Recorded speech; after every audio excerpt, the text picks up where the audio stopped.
Okay, so welcome everyone to Short History of the World, our 10th class of the semester.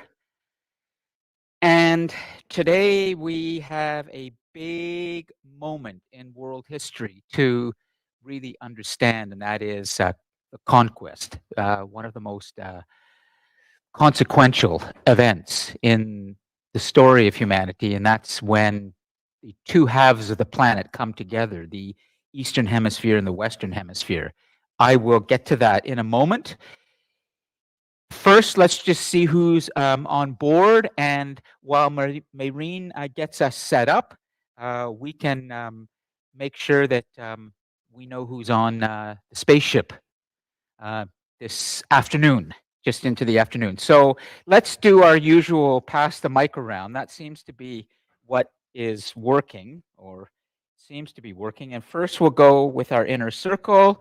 And Max, go ahead and just, Max Bell. yep. Alec Mann. All right. Mackenzie Doucette. Justin Bourne. Okay, behind. Go ahead, nice and clearly. Sujith Sujit. Last name? Sivasangor.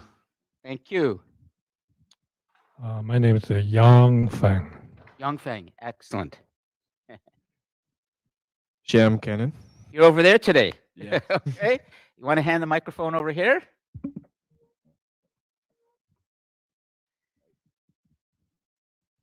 Zaheen Chowdhury. Excellent. Okay. And of course, Peta. Hi, Peta. And I think, just correct me if I'm wrong, it's Erica, right? But would you want to pronounce the whole name correctly? Erica Persad. Erica Persad. Okay, I thought it was Persad. Okay, great. Good. So let's see as well who's in the cosmos. Great. We've got the map up there because we're going to really need that map today. And we have Yassine is here. Excellent. Amber, Ethan Tron. Is it Tron? Is that how you pronounce it, Ethan? You can just say yes in the chat if that's correct. Tron or Trahan. Yeah, good. Root, Demacy? Demacy? Root? Is that Demacy? Carlos? This one I've been wanting to learn how to pronounce correctly. Carlos, are you able to get on your microphone and just pronounce your name correctly for us?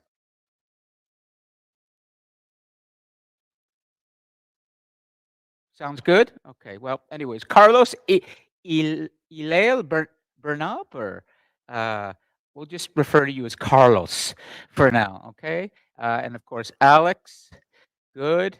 And who else is in here that I didn't see in the live chat? Mubarak, good. So Alex, Solomons, Amber, Carlos, Chimney, Singh, Ethan, Mubarak, Root, Yash, and Yassine. Excellent. So then I can now easily do the proper marks. I just go right to the beginning of the class on the recording, and I just see who was here, the names, and I can immediately put the marks in for your discussion post, because I go straight to the discussion post. I can see if Alec has posted a question, Mackenzie's posted a question. I see they were here immediately, 3, like that, okay? So it's working gradually. We're getting this all under control. Let me just check my notes and make sure I'm all on track. Good. Do we have any, do you need me to enter anything in there? Yeah. Yeah. Okay. Hold on. Let me enter something for Maureen so she can access the class folder. And yeah, good. Okay. We'll come up here and I will do this. 57640. And then my password. Oh, here we go again. Okay. This is the tech. Okay, so when the tech is, we've really got to get this, please, yeah, fixed. Okay, so, oh, here we go. Yeah. So, and then it is my new password. Let's see. Oh, good. It's working. Great. So what we're going to do is we're going to go straight to the class folder, and we'll keep that up here. So class 10, this way everybody's working from the same, and what class are we? That's Humanities Destiny. We don't want that. Let me just go over to Short History of the World up here. And I have Short History of the World in 2 cohorts. So this is where I've put stuff for today. And then there it is. Okay, good. So we'll just leave that for now. We can actually put this, because it's always nice to just see this as a shot. We don't even have to run the video. Just that is nice. Excellent. Okay, so we're good. You know, the other video there, you'll see in a moment. I'll help direct you. So things are working more smoothly with our tech, and the idea is that we continue to tinker and fix what's not working, and gradually we are getting close to a really sophisticated multimedia classroom. And hopefully that's what it's going to feel like today for all of you. So before I start, because there's so much content to cover and a lot I want to tell you today, as well as continuing to have our great discussions, does anyone have any questions at this point? And are we okay with audio on YouTube? Yeah, just double check there. Does anyone have anything that is on their minds in the Cosmos? You can always just park it in the live chat, or here. You don't have to, but I just want to make sure that everybody has a chance to address anything. We're okay? Good. Okay. So I'm going to try and stick to the class plan as best I can today. And first, why don't we just give the planet just a little bit of juice because it's looking kind of depressed.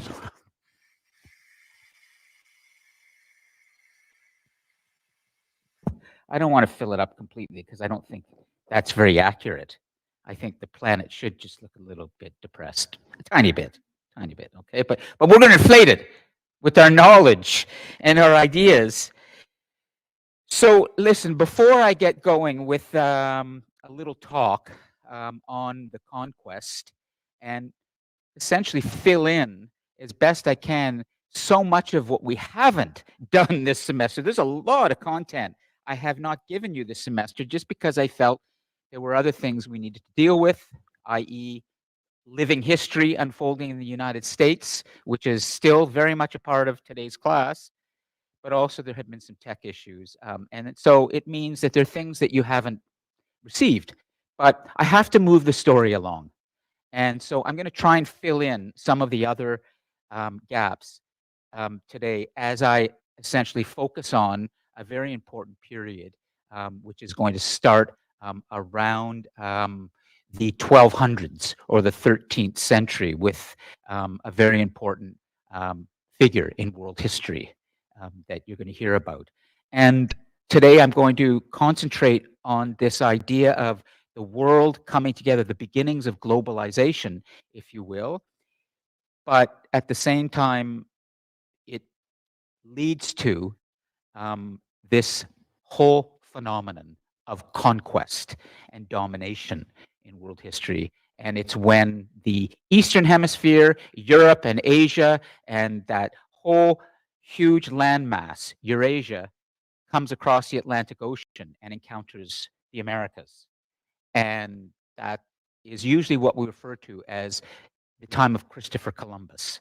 And I'm going to talk about that too.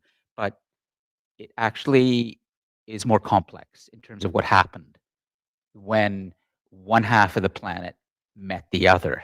And it's pretty dark and violent in some ways. So I want to tell you about that. And I also want to bring more of my library and my books to the class today and some good sources. I'm trying to figure out a way to bring these books into the class more because by way of reviewing, before we start, we started to talk about sources last week, the importance of sources and good sources. And we ended with me showing you a very good source, factcheck.org, to help you understand why it's so critical that you understand what a fact is, that there are important facts that we need to deal with. And I'm going to continue with that idea today as best I can, which is I'm going to be bringing sources into my lecture and reading from them. And these are top-notch scholarly sources.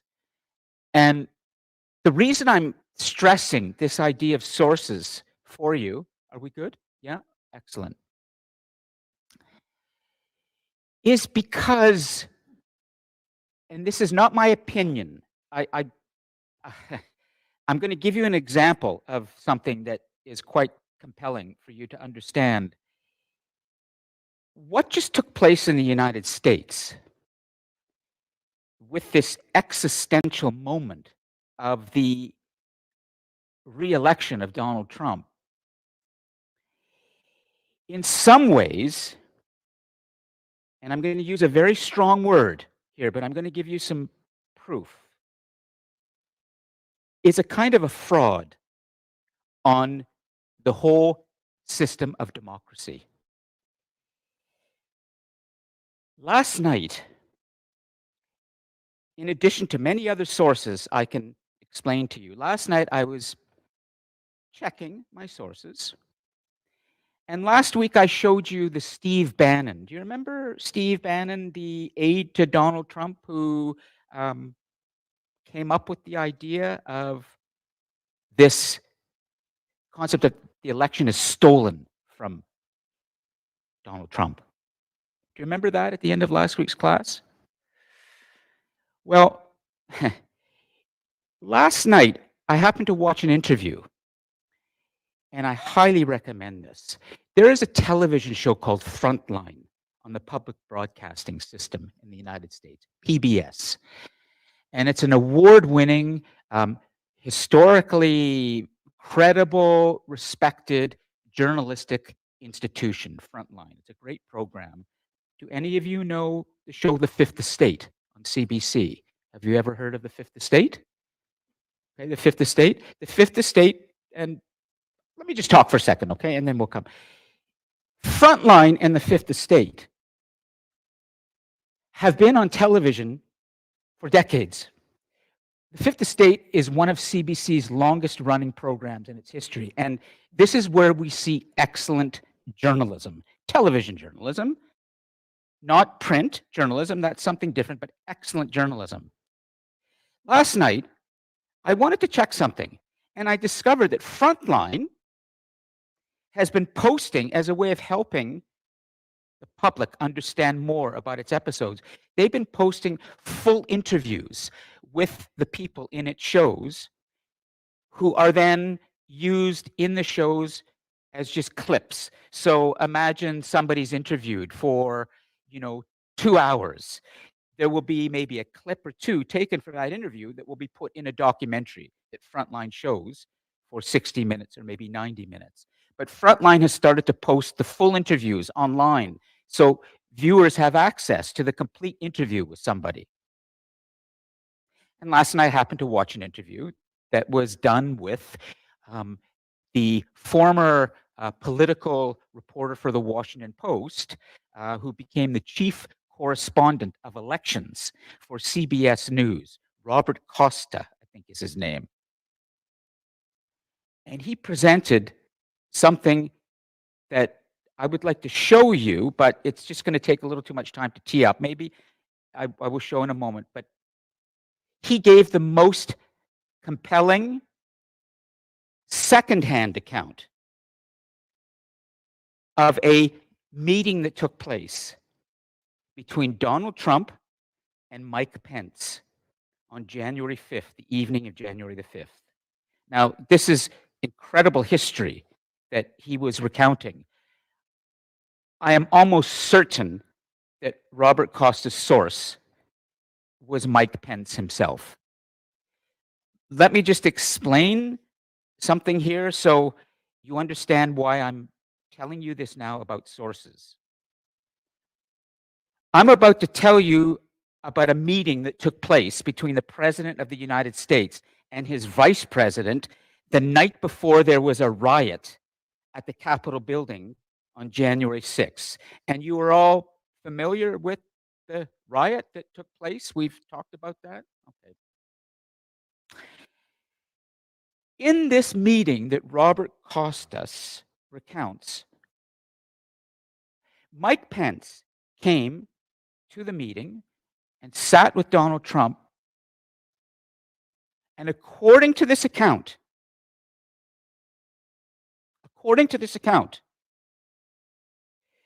Donald Trump did everything to force Mike Pence not to certify the election, the victory. Everything. Yelling at him, saying, don't you realize I chose you as my vice president? You must now act and not certify this election that Joe Biden won. Do not go tomorrow to the Capitol and certify the election. Don't do it. It's stolen from us. We need to give back the election results to the states. It's a remarkable moment. I mean, this is real living history that we're all living right now, because the reason Donald Trump is in office right now is partly based on a fraud. Listen to this.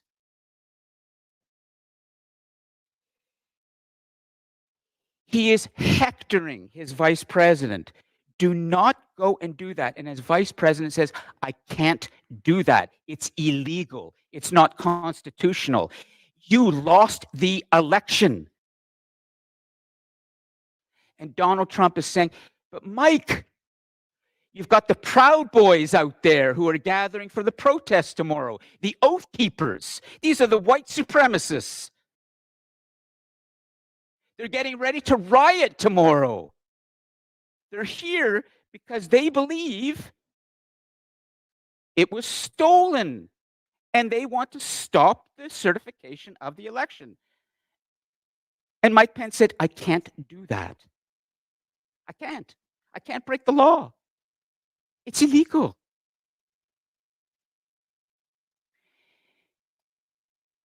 Donald Trump then says to him, there's a way for us to put the results of the election back to the states. We can have another kind of election. The states will have to deliver new electors who will come and be certified. And we later learned, for people who are now in jail,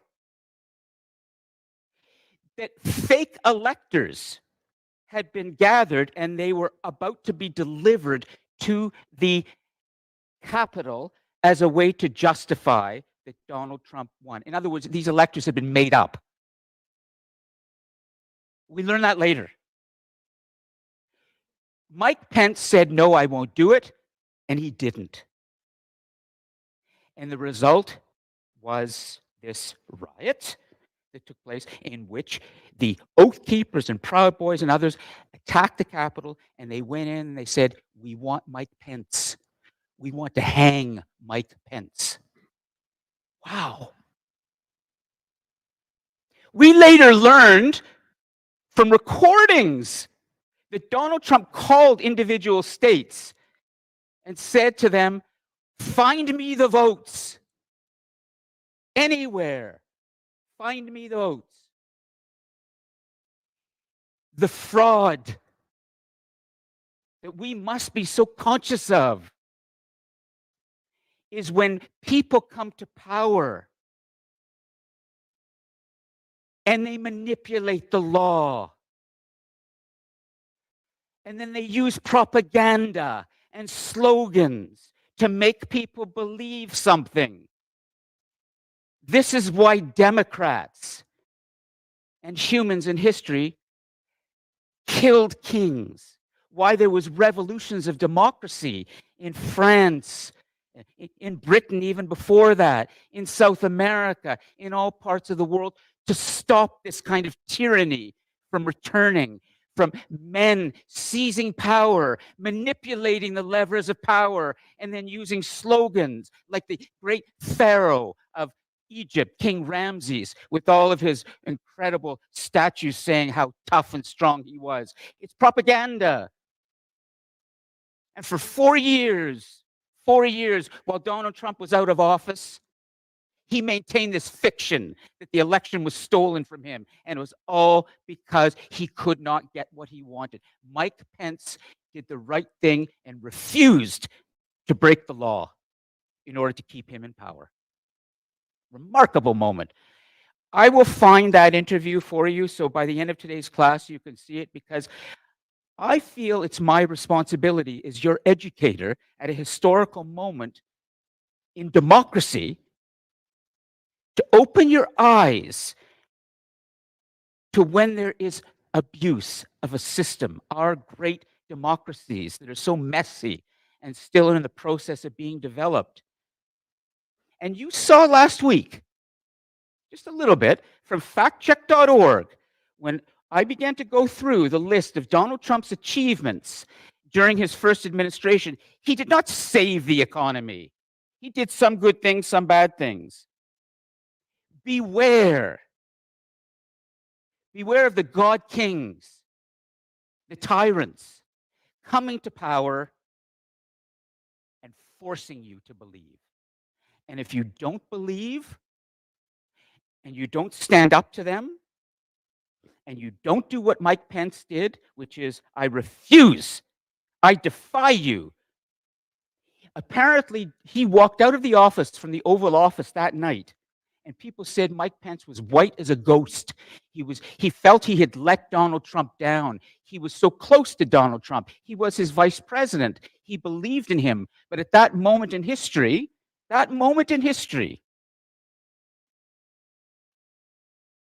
he did something that has been done by others in history too. Socrates was one of them. There are many others. There was, for example, a Russian during the Cuban Missile Crisis of 1962, when it looked like the Soviet Union was going to put nuclear missiles and attack us and the United States with them. And there were 4 submarines that came from the Soviet Union with nuclear warheads on them. And there was one commander of those 4 submarines. And he defied the Kremlin. I will get to that later in the 20th century. He said, I will not use these nuclear weapons against the Western world. I will try and bring to you, through this story I am telling you, more than the warriors and the emperors and the generals and the people who won the battles, the Julius Caesars and the Napoleons and the Francos and the Hitlers and Alexander the Greats and all the Charlemagne and all of these conquerors. You're going to hear so much about conquest today. But that's the old history. The better history, I think, for you to understand is who defied? Who was brave enough to stand up to a system and say, I refuse to break the law. I refuse to do as you say because I know it's wrong. It's a crime against our system.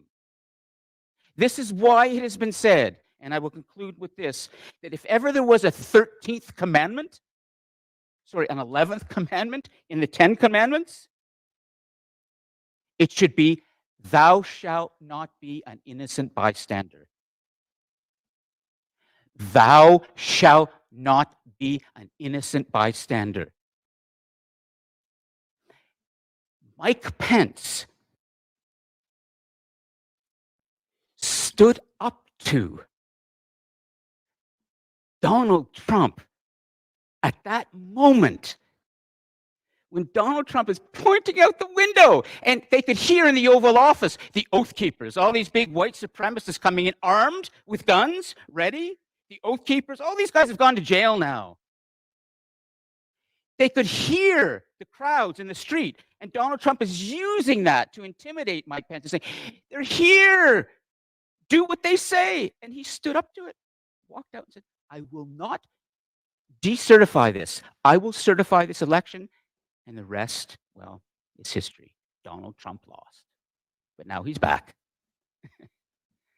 And he's back because there are a lot of people, for many reasons, who believe that the election was originally stolen from him. And it wasn't. It never was. Now, I needed to get that off my chest a little bit because I know that as a history professor, I should not tell you what I believe. However, if you disagree with what I'm saying, not a problem. Please see my passion and what I'm saying in this context. I care so much about what's happening to democracy in the world right now, to the future of freedom. And I hope you will think more seriously about it going forwards for your future, that there is a crisis taking place down there south of the border. And there are many other countries now too that are sliding towards authoritarian leaders and away from democracy. And we have to be careful. You have to be careful in your future. Do not take your freedom for granted. You may have to fight for it in one way or another. Your freedom can be lost. Now, I'm going to stop, and I want to start with the actual important content today. But let me just make sure that everybody has had a chance to think about this for a moment. You may have a question or two, and then I'm going to start with probably some reading. But would anybody like to clarify what I've said, or does it make sense what I've said? If it doesn't, think about it, and then I'll make sure I show a little bit of the Robert Costa interview, which is one of the most gripping accounts of a choice that Mike Pence had. Okay, well then, let's start, all right? Let's go to a video, all right? And can you bring up, go back to the folder and go to Venice in a Day, and just tee up Venice in a Day. And I'm going to start with something a lot more positive. Just reorient yourself to the map of the world. And I'd like you to kind of take your mind back to a few centuries, to the 1200s, the 13th century in Italy. And you can see that Italy is that great boot sticking out into the Mediterranean, and just sort of east of Italy, you will see the Greek peninsula, and we've talked a lot about Greece, and I haven't talked as much about the Roman Empire as much as I would have liked, but let's just say that by the 1200s, the Roman Empire had been split into two. There was Rome, the Western Empire that was ruled in Rome, and then there was the Eastern Roman Empire that was ruled in what is now in Turkey, Istanbul, and then it was called Constantinople. It was named after the Roman Emperor Constantine, who had converted to Christianity. And eventually he would become a very important figure in making the Roman Empire, East and West, mostly, the Christian world. So Europe, as a result of Constantine's decision to adopt Christianity as the dominant faith, had become what's called Christendom, the Christian world. And it was the dominant power. Kind of like what the United States is now. We had the Western Europe, Christendom. And in Italy, part of it, Venice became a very important city in terms of connecting that Christendom to the rest of the world through its waterways and through its trade that it was having with the rest of the world. I want to tell you something about how the world began to really come together into what we have today as a globalized, connected world.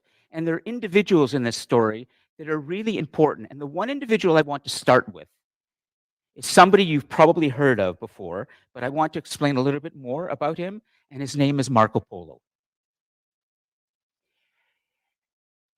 Can you make another, yeah, can you go for, and I'll come, could you stay over there, okay? Yeah, if you can stay and can you make notes over there? You okay? Great. Okay, so can you just write down a greater world? A greater world.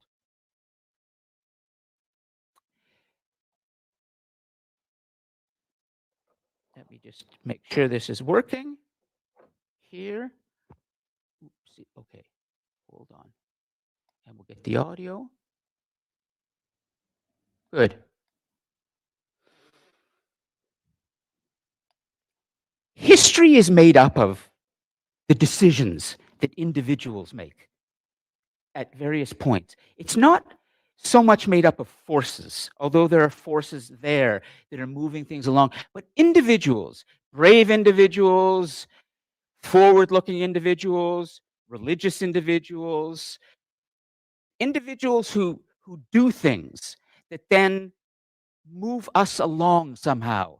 And I want to talk about two positive stories here of how we started to knit the world together, not through conquest, not through war, but through trade, through business, through entrepreneurialism.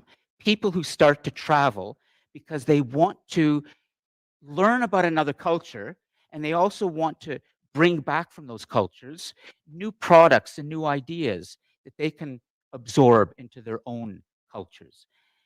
There was a person who lived in Venice, and his name in history, as we know him as, is Marco Polo. Now, his book, The Travels of Marco Polo, is a classic in world history. One of the things you may not realize about Marco Polo and what he did, and I'm going to show you what he did, is that he influenced Christopher Columbus. Raise a hand, just curious. Raise a hand, and you can do it online as well. Have any of you, in what you've been taught about Christopher Columbus, his voyage in 1492 from Western Europe, from the southern tip of Spain, all the way across the Atlantic Ocean to the Americas, when he was supposedly, we say, the first European who landed in the Americas, and as a result began to bring the two parts of the world together. In that story that you've been told about Christopher Columbus, have you ever been taught of how Marco Polo influenced him and the travels of Marco Polo? Alec knows, probably because he's done a little bit of reading, history. Okay, well, I want to show you a video to give you a feeling of where Marco Polo came from. Marco Polo, in the 1200s, is going to embark on one of the most impressive trips that any human has ever undertaken. And he was not much older than you are now when he did this. He's going to travel all the way from Italy, Venice, by land, all the way to China. And then he's going to stay in China for 27 years. And when he arrived in China, and he had a meeting with Kublai Khan, the great Khan, the grandson of Genghis Khan, the god kings of China. There will be a remarkable moment when Marco Polo and Kublai Khan are going to meet, and I'll get to that in a moment in terms of what happened. But you might think that when the West, which is the Venetian world, Italy, Western Europe, meets through the figure of Marco Polo, Kublai Khan, that it might end in some kind of mistrust, violence. We're going to see that play out so graphically when Christopher Columbus goes to the Americas. It's going to be a very different situation there, very different. But what happened with Marco Polo and his time in China tells us something that can inspire us about world history. But first, we need to understand, where did Marco Polo come from? What would inspire him to want to travel so far at such a young age? Well, it has to do with Venice itself and the city that inspired him. And I'm going to show you this video just to give you a little feeling for what was kind of putting the wind behind Marco Polo's, not necessarily sails, his camels, if you will, and animals that took him there, because he was not going by water, he was going by land. But here we go. And for those of you who are watching online, please go ahead and click on the video, Venice in a Day, and we will watch it together. Here we go.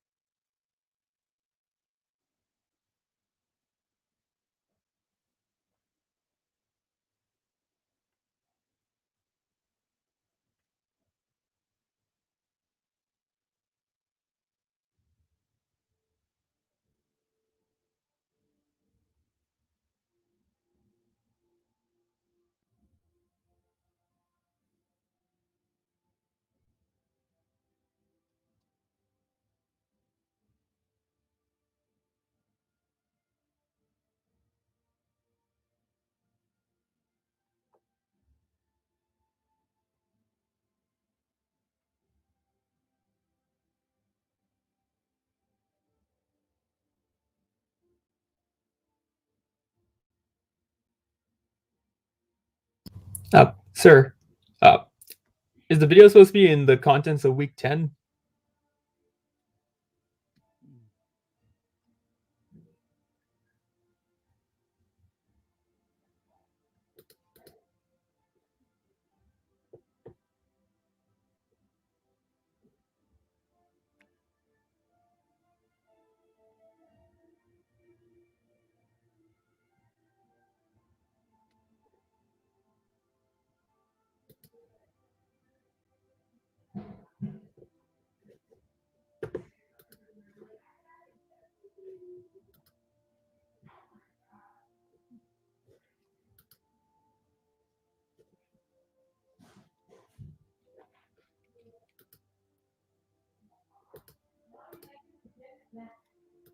The water.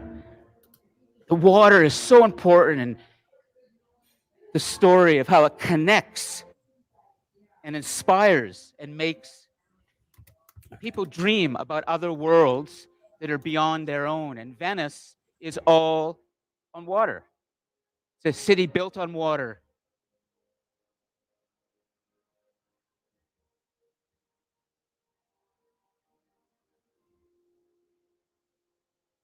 And Marco Polo grew up just along the canal. So he would have been watching these gondolas. He would have been seeing people coming in from other parts of the world. And he was what we might call a dreamer, like a lot of you are. We often say about Marco Polo that he was the world's first global citizen, that he wanted to travel to other parts of the world to see what they had, to learn their languages, and to make money, to bring back the silk and other products over the great Silk Road system that the Chinese had built.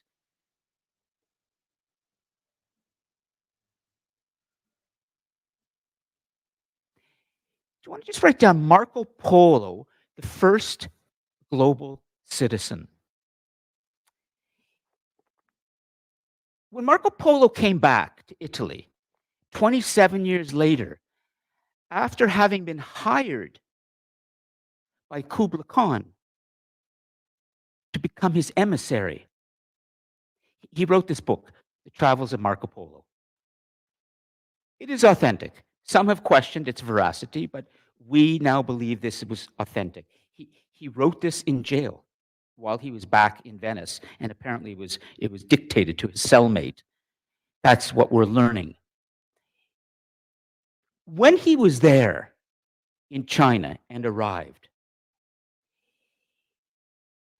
the Chinese leader at the time, the God King of China, Kublai Khan, did something remarkable. God kings are cruel and violent and territorial, but some, like Alexander the Great, have recognized that the best way that you gain greater power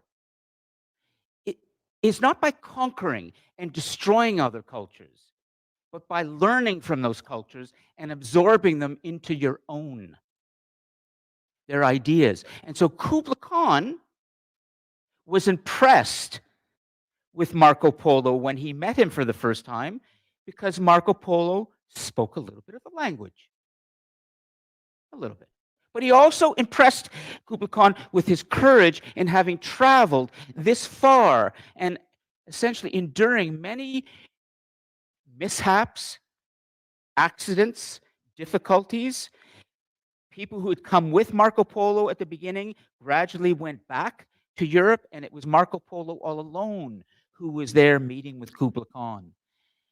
And so Kublai Khan said, I'd like to know more about this Western world.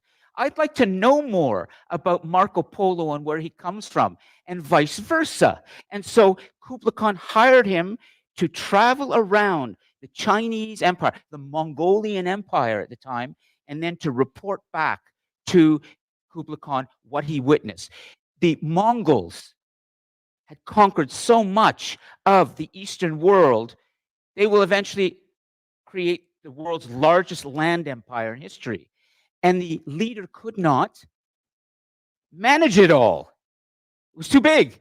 He needed people to go out and report back to him what's going on and whom he could trust.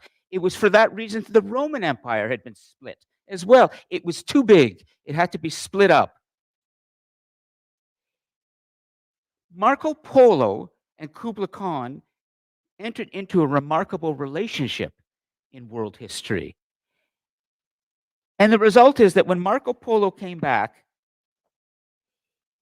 he wrote something that is so interesting and that I think you're going to identify with. He became fascinated with diversity. Could you just please write this down? Marco Polo was not afraid of diversity,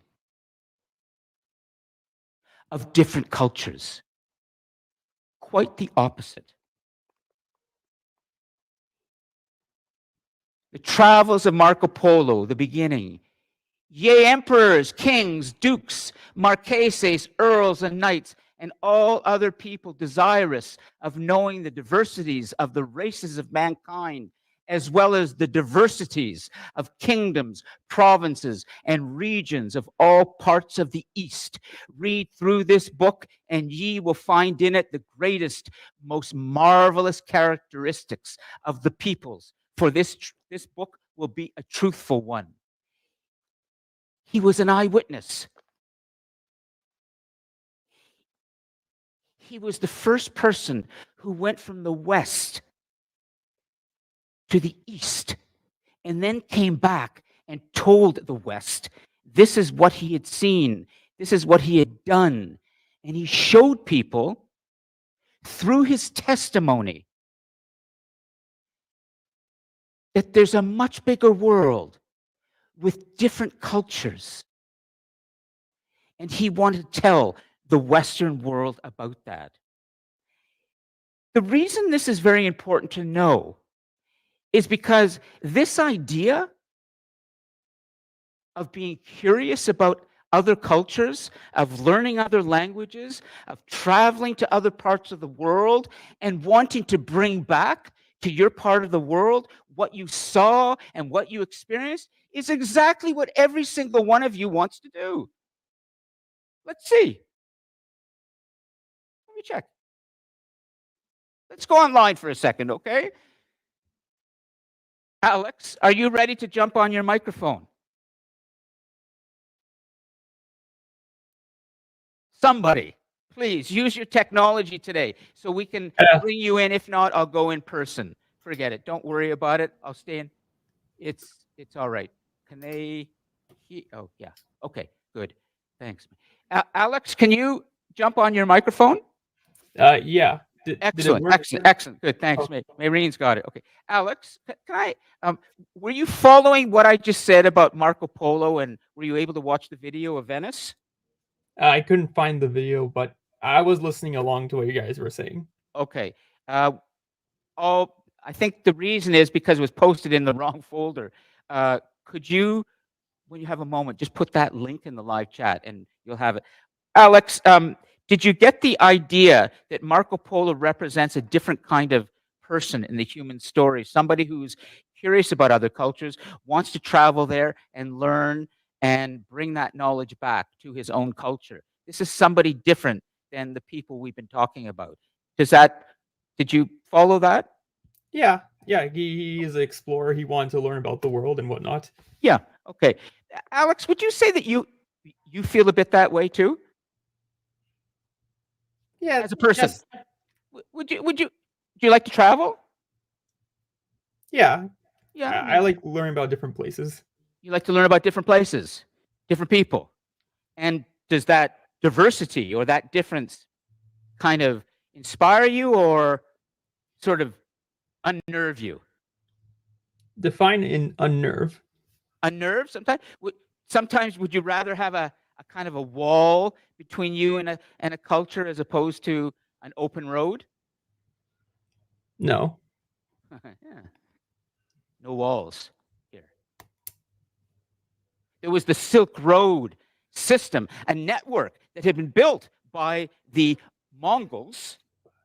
They were very enterprising, and they built a road system that went all the way from China down into India, and then going west across China into Europe.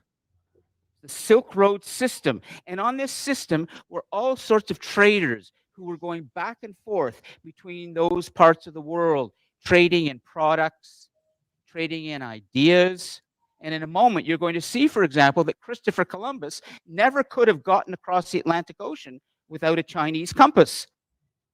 It was critical.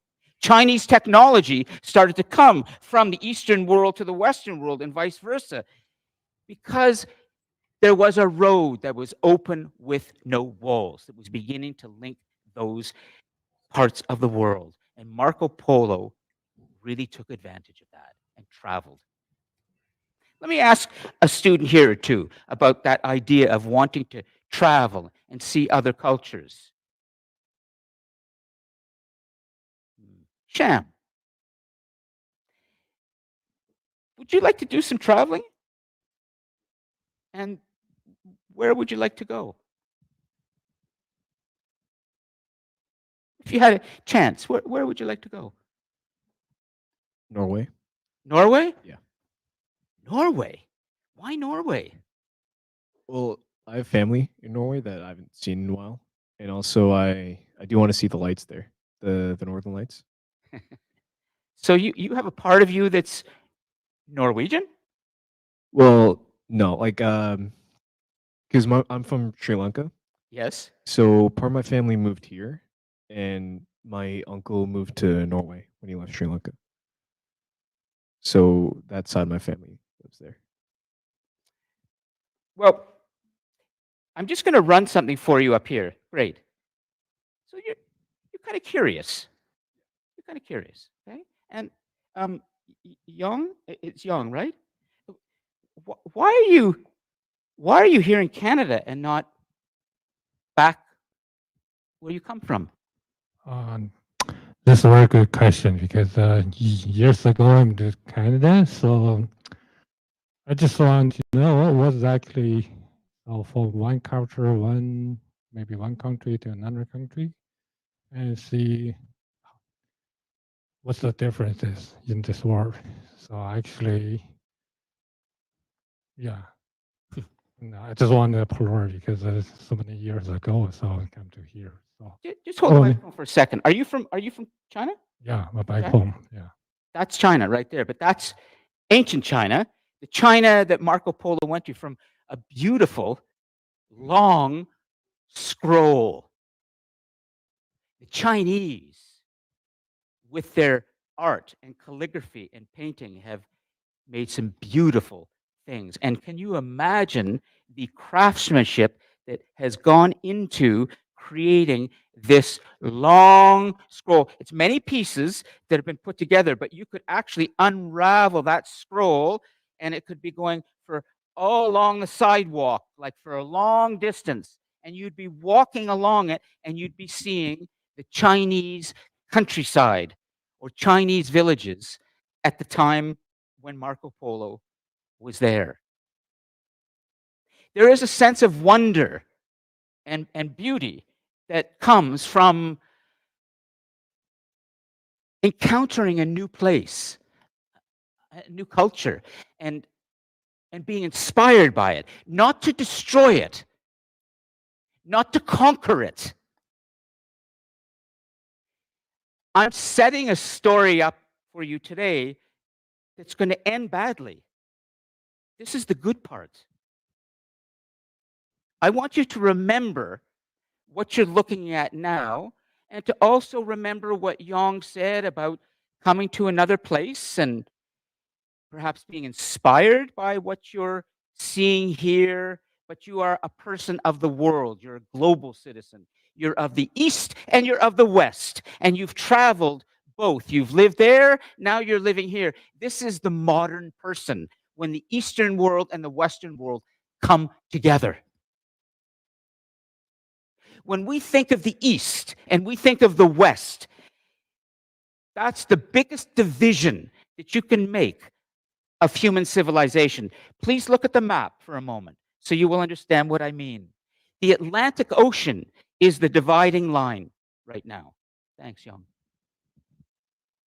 This map is not completely to scale, but if you look, you will see that we can divide the world into two halves, essentially, two land masses. Afro-Eurasia, Africa, connected to Europe, essentially just there at the eastern part of the Mediterranean, at the tip of Saudi Arabia. There's land that connects into Europe, and then it all connects into Asia as well. That's one landmass. We call that the East. The Eastern Hemisphere, everything east of the Atlantic Ocean. The West, the Americas. For the story that I've been telling you so far, I've barely touched on the Americas. I've been telling you mostly about Afro-Eurasia and largely about Europe and Asia, because those were the parts of human civilization that were most advanced in some ways, because they had very good land, and they could also, the land was not separated by great barriers the way it is in the Americas. And so a person from Venice could travel largely along the same latitude, the same line, all the way into China, and the weather wouldn't change that much. So you could take seeds, for example, or other things, and you could bring that all to the Eastern world and bring things back from the Eastern world to the Western world, and you would not face huge mountains, you would not face huge oceans, you might face a desert. You get your camels and you cross the desert, but Europe and Asia were very integrated. And then they could also get into Northern Africa. They couldn't get into Southern Africa very well because of the Sahara Desert. Very forbidding. So essentially, the Eastern world, Eastern Hemisphere, became very developed. And largely as a result of people like Marco Polo, who began to bring those two worlds, Europe and Asia, together, it became even more developed. And then, here's where the dark part begins. There is an Italian poet, Dante Alighieri. Dante Dante's Inferno. You may have heard of the book. It's a classic book. And he said, writing in the 1200s, "O human race, born to fly upwards, wherefore at but a little wind dost thou so easily fall? O human race, born to fly upwards." Can you write this down, Maureen? O human race, born to fly upwards, wherefore at but a little wind dost thou so easily fall? We might say that the travels of Marco Polo is when the human race flew upwards, when there was an integration of worlds and a sharing of knowledge. It's a very simple way of looking at it, but it's true. Marco Polo and his life represents a positive story of cultures coming together. Well, let's fast forward 200 years. And now let's think about the most important part of today's story, which is the conquest. And I just want to make sure, great. Yeah. Wherefore, but a little one does thou so easily fall. Focus your attention on Spain. On the Atlantic Ocean now, the map, and on southern Spain. And Portugal is right there. We have Spain coming down, Portugal right at the edge, and then the Atlantic Ocean. Okay, you can see right there in the map. In the 1480s and the 1490s, there was an Italian, and his name was Cristoforo Colon. We know him as Christopher Columbus. And he was, like Marco Polo, a merchant. And also he was a dreamer too. He wanted to see other parts of the world, but he wanted to make money. And he already knew, as many did then, that there was a land route that had been established between the Western Europeans, like Italy and others, with China over land through the Silk Road system. And there were all sorts of things going back and forth. He wanted to open up a faster way to get to China. This is what Christopher Columbus wanted, Cristoforo Colon. He was an entrepreneur. He was thinking of ways to make money quickly, but he was also brave. He knew at that time that the world definitely was not flat. Most people knew that then. Anybody knew if they simply just watched a ship go over the edge of horizon, it doesn't fall off the edge of the earth. It just keeps going to where it is. It's just disappeared from view. And also the Greeks knew this too. Aristotle had looked up into the sky and recognized very early on that when you see an eclipse, when the sun is casting the shadow of the earth on the moon, and you see that the earth has a crescent shape on the moon, it has a rounded shape being cast on the moon. The earth is definitely a sphere. It's round. It was common knowledge, but not by everybody completely. But most people knew. Cristoforo Colon said, I think that if we can put together an expedition and I can raise the money for it, I think I can get all the way to China a lot faster than these guys are doing it by land. And if we can do it really fast, we can bring back all that incredible silk and all those beautiful things to Europe, and I can make a ton of money. Well, to cut a long story short, in 1492, on the edge of Spain, looking out over the Atlantic, very close to where there had literally been a school of nautical design, of map making, in a place called Sagres. It was the NASA of its day, and it's thought that he may have even spent some time there to learn more about nautical voyages and compasses and how to embark on longer trips. He had convinced the Queen of Spain, Queen Isabella, a very, very staunch Catholic. She wanted to expand the Christian faith.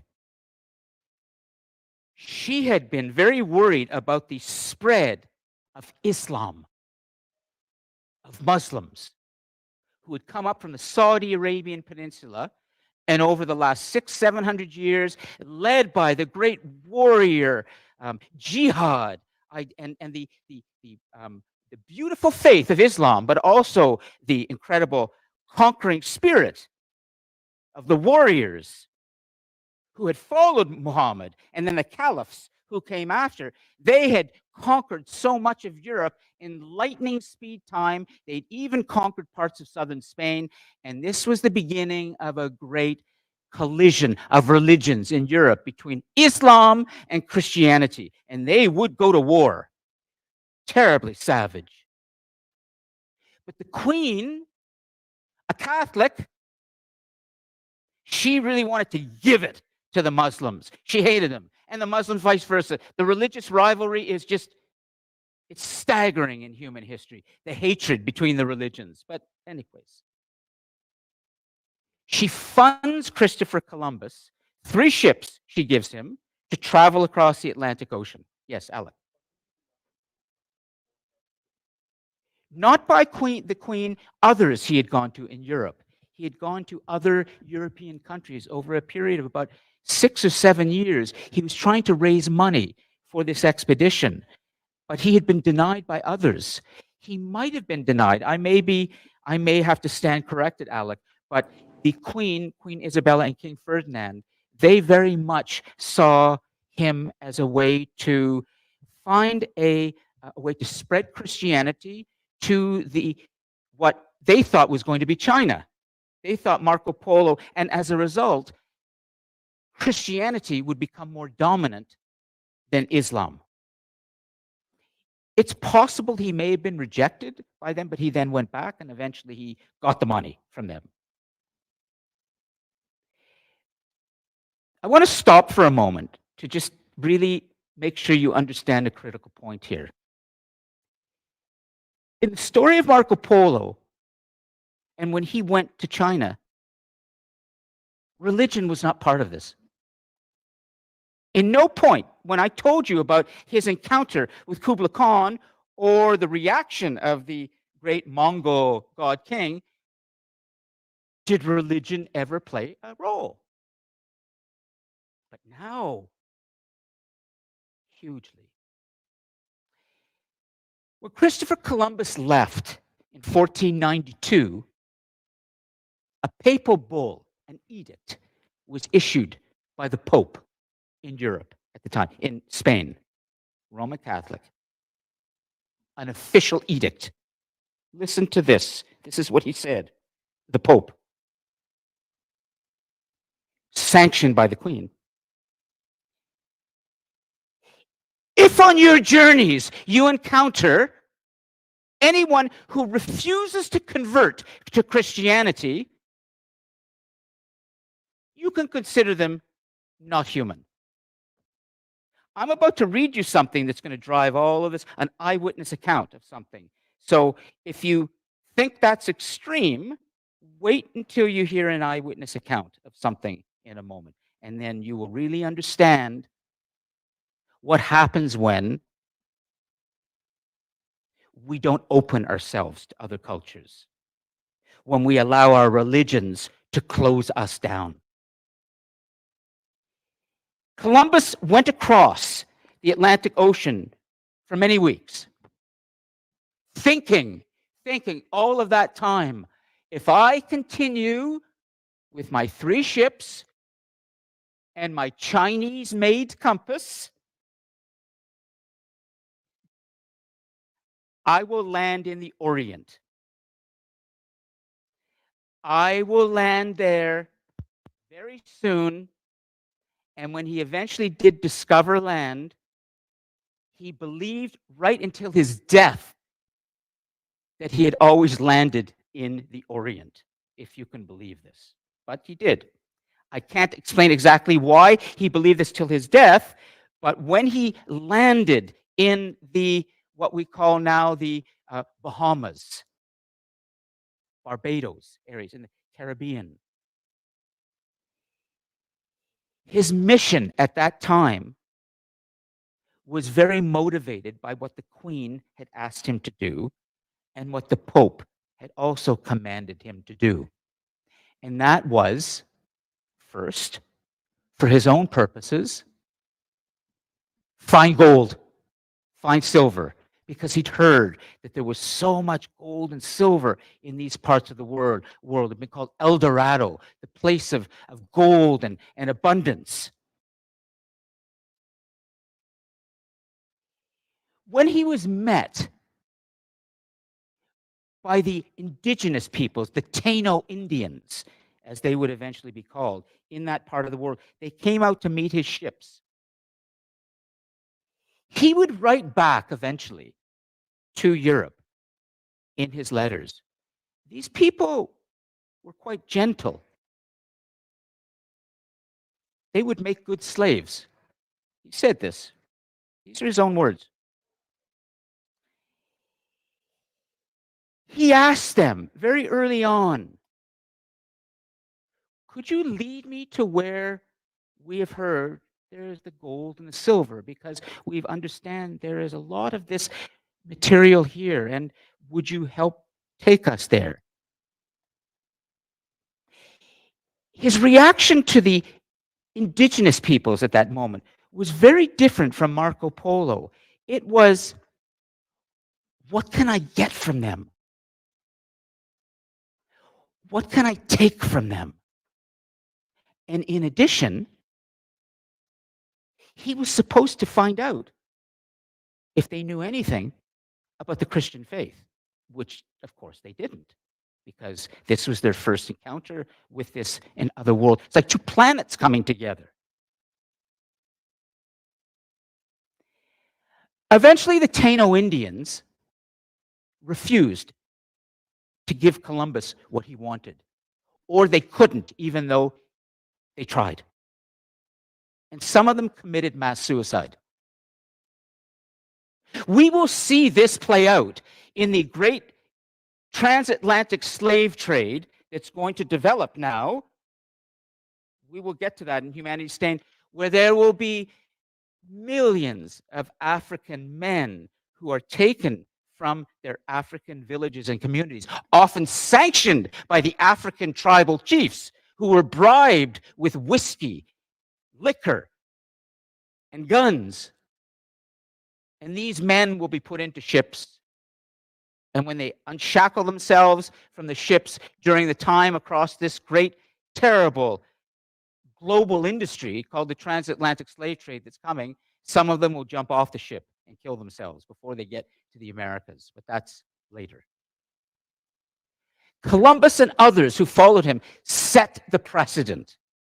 They set the precedent by believing that this new world that they encountered was a place to extract resources from. The people there were not human if they did not become Christian. And what we see unfold over the next 40 to 50 years can be seen as a victory for that way of life that Queen Isabella, King Ferdinand, and Europe represented. You could see it that way. They built the ships, they had the compass. The indigenous peoples, the 80 to 90 million of them living in the Americas, spread out over many different cultures, incredibly diverse communities. You could say, as many have, Well, they didn't have the guns and they didn't have the steel and they didn't have the boats. And why didn't they come across the Atlantic? And if they could have come across the Atlantic and conquered the Europeans, then why didn't they? So they're losers. You could say that. But that's kind of ignorant. Just because you have the technology, just because you have the desire to go further, that doesn't mean that you are a person worthy of respect. If you use those resources and tools of conquest to destroy and to dominate and to believe that you are superior. I'm going to drive this home and then we're going to stop. 40 years later, this pattern that had been set by Christopher Columbus, Cristoforo Colon, in traveling across the Atlantic, beginning to bring the two worlds together, the Eastern world and the Western world, had led to many more explorers and adventurers who were now coming across in great numbers from Europe to see this new world that had been discovered. They never thought that it was going to be this new continent. They thought they were still in the Orient, but gradually it dawned on those who had come over that they were in an entirely new part of the world with new peoples. And so in 1532, a remarkable scene took place in another part of the Americas, in Peru. Now, when you look at the map, you will see that Columbus and the other Western European adventurers and explorers, they came across the Atlantic and they stayed along the eastern side of the Americas. They were there coming around the Caribbean and into Brazil and down further a little bit. But gradually the explorers start to come around into western part of South America, into what is now Peru and other parts, and eventually the Galapagos Islands and what is now the South Pacific Ocean. And so over the next 40 years, there was this incredible number of explorers who were coming over, trying to extract silver and other resources. And then eventually, there was a group of them, a small group of them, who reached Peru.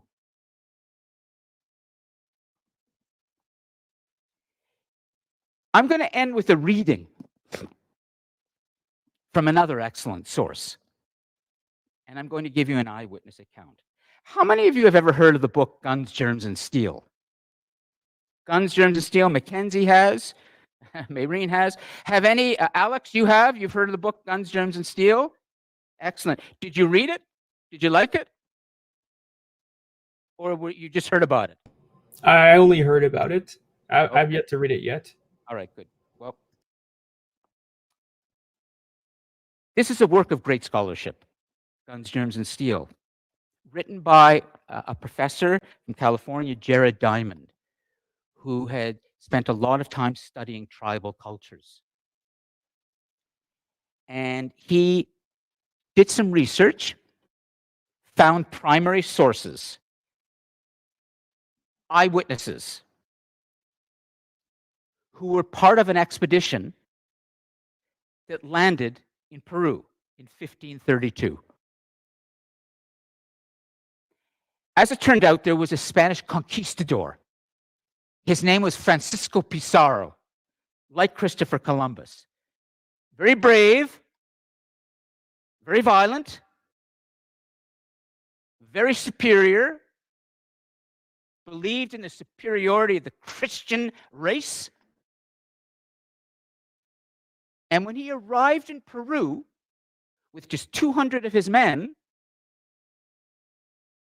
the god king of the Peruvian Incas, the Inca people, had a god king, and his name was Atahualpa. Atahualpa. Eventually, a meeting was arranged, almost exactly like Marco Polo is meeting Kublai Khan.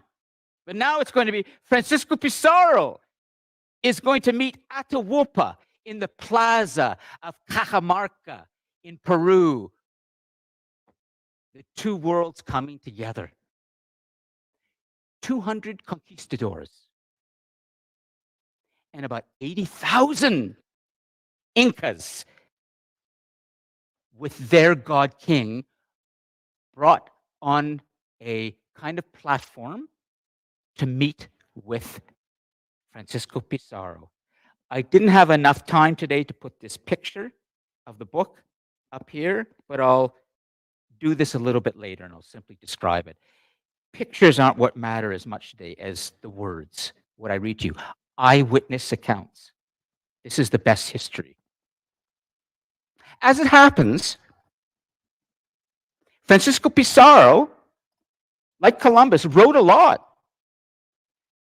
And his men who were with him also recorded what had happened that day when they met with the Inca god king in Cajamarca. Jared Diamond titles his opening chapter, Collision at Cajamarca. Collision, not encounter. Collision. I'm going to read you what took place when these 200 men who had guns that the Inca had never seen before. When these 200 men had horses that the Inca had never seen before. To them, horses were like tanks. They were huge. They were fearsome. And when a horse is coming towards you, to them, it would be like a tank for us today. You may find it stunning to hear this account, but we know it's true. It has been authenticated. This is an eyewitness account. Two very different encounters have happened today. One between Marco Polo and Kublai Khan, and now this one, which is the most important for us to understand. I got to get my glasses. Let me get my glasses. I put them over here.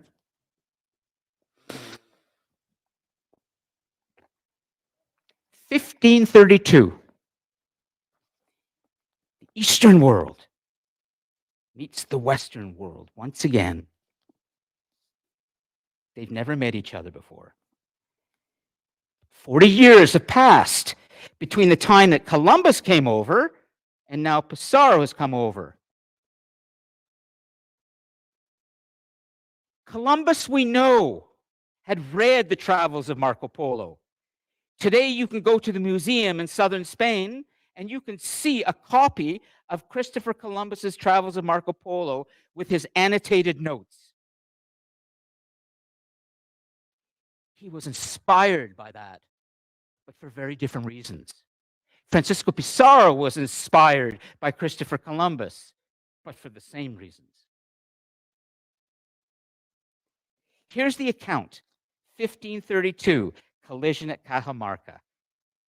This is one of Francisco Pizarro's men writing later.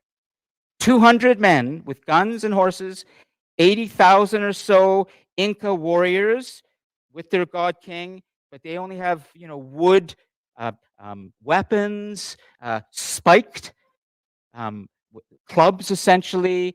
They have other weapons, but definitely not the kind of guns and sophisticated weapons. And so this conquistador writes later. First came the squadron of Indians dressed in clothes of different colors, like a chessboard. To that day, they still thought that these people were Indians. They call them Indians because they thought to that day that they were in India.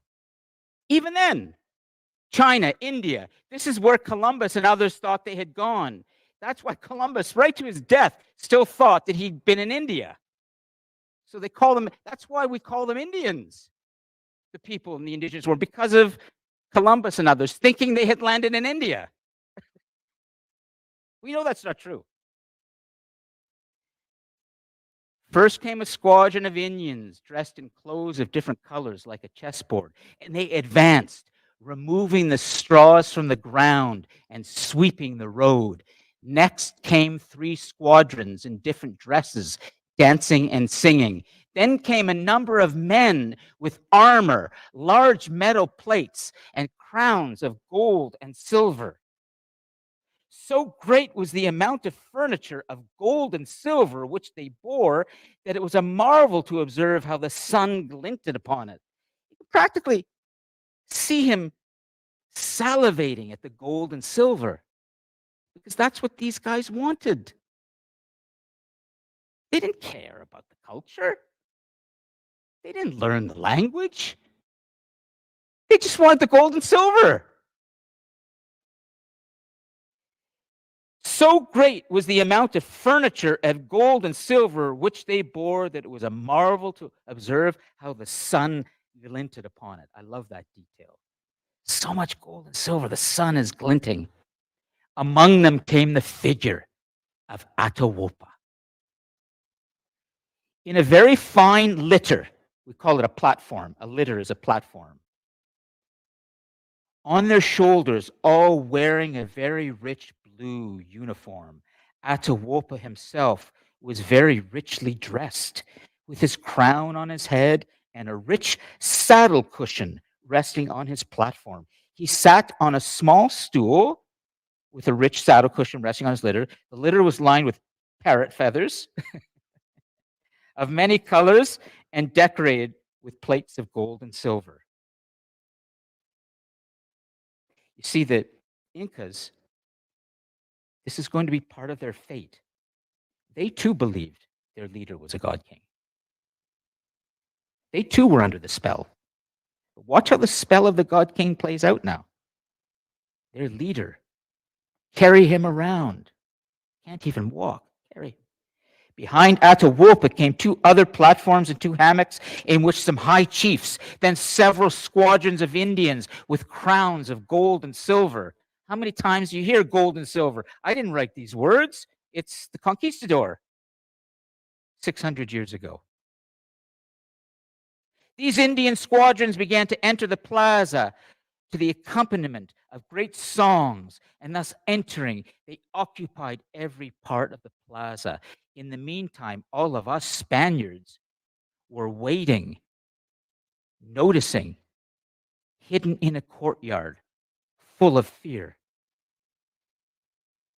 Many of us urinated without noticing it out of sheer terror. I just want to read this detail again because sometimes when you want to know if a source is true or not, it's in the details. And if somebody writes a detail that a tough guy, a warrior, says he's pissing his pants because he's so scared, probably you know this is true because none of those guys on UFC in the cages will ever tell you they're pissing their pants. Ever. This is real. This is real war. People urinate. They're way outnumbered, these guys, way outnumbered. On reaching the center of the plaza, Atahualpa remained in his litter on high while his troops continued to file in behind him. Governor Pizarro, now, well, let me stop for a moment. You have men hiding. They had come to meet the God King. Thousands of the Incas are coming. They've got this remarkable figure, gold and silver. They're pissing their pants. What are they going to do? Huge decision about to be made. I'm going to stop. But let's see what Alec, you might know the story, right? Okay, so go ahead, Alec. Go ahead and tell us. What would they do? Didn't they slaughter them? Yes, they did. But how could slaughter them Didn't they take out the God King first? later. Here we go. I'm about to read you a moment in history that is not that different from how we started today's class. One person is going to make a decision, and history is going to turn on this. Mike Pence's decision to stand up to Donald Trump changed history. Now, Francisco Pizarro is going to make a decision. Governor Pizarro now sent Friar Vicente de Valverde to go speak to Atahualpa and to require Atahualpa, in the name of God and of the King of Spain, that Atahualpa subject himself to the law of our Lord Jesus Christ and to the service of His Majesty, the King of Spain. Advancing with a cross in one hand and the Bible in the other hand, and going among the Indian troops up to the place where Atahualpa was, the friar thus addressed him: I am a priest of God, and I teach Christians the things of God, and in like manner I come to teach you. I'm not making this up. This is an eyewitness, primary source account of a person who was there. No conspiracy. Scholar, research, eyewitness, real. Okay? Because we're living in a world right now where a lot of people don't believe anything that's real. And that's scary. This is real. What I teach is that which God says to us in this book. Therefore, on the part of God and on the part of the Christians, I beseech you to be their friend, for such is God's will, and it would be for your own good. Can you imagine if Marco Polo had gone to Kublai Khan and said, I've come to teach you? Kublai Khan, the great Mongolian God King, warrior, conqueror, being told, I've come to teach you. Well, Atahualpa was no different. He was the great leader of the Inca people, revered as a god. And now, in front of all these men, this person is saying, I've come to teach you. Well, let me read the end of this. Atahualpa asked for the book, that he might look at it. And the friar gave it to him closed. The Bible, the scriptures, the New Testament. Atahualpa did not know how to open the book. And the friar was extending his arm to do so when Atahualpa, in great anger, gave him a blow on the arm, not wishing that it should be opened. Then he opened it himself.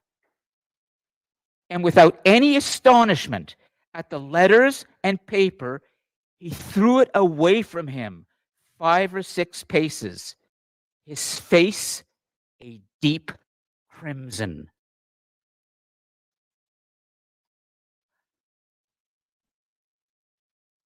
The friar has just humiliated the God King in front of all the God King's people. He has blushed. He's never seen a book before. The friar returned to Pizarro now, shouting, come out, Come out, Christians. Come at these enemy dogs who reject the things of God. That tyrant has thrown my book of holy law to the ground. Did you not see what happened? Why remain polite and servile towards this overproud dog when the plains are full of Indians? March out against him, for I absolve you. So now they're dogs. We've heard that before.